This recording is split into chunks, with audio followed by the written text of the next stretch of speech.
Hi, I'm Whitney with Fareway and Sensible Health, and today I am bringing some gourmet grilling to your tailgate with our grilled pork and apple pizza. So let's get started. To get started, we're going to do what's going to be the sauce base for our pizza. And it's not a traditional sauce, it's actually going to be caramelized onions with barbecue sauce. So we have to start by slicing one sweet yellow onion. So to that, we're going to add a mix of butter and canola oil, and this way you get the flavor of butter with the health benefits of canola oil.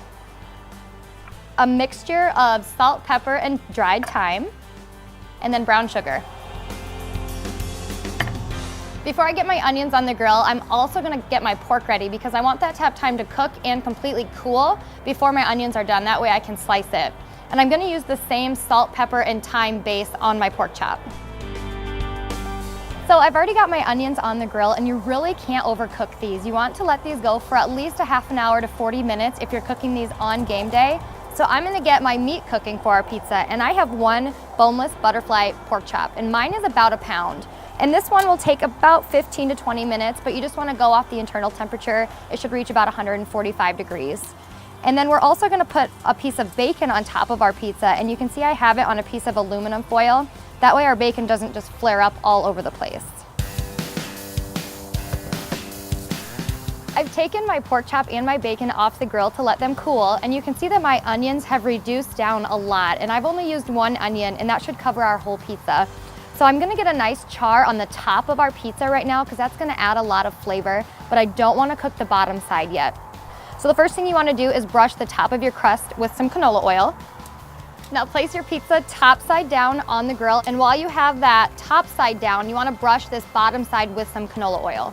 So let that go for about 5 minutes, and then we'll assemble our pizza.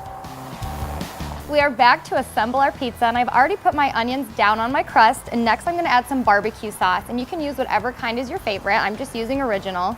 And then slice your pork chop in thin slices, and you wanna make sure to go against the grain to get the most tender piece, and that actually happens to be parallel with the butterfly slit right down the middle.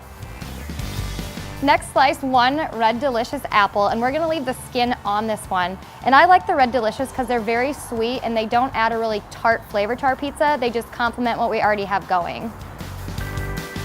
Next, we're gonna slice a few green onions and add those to our pizza.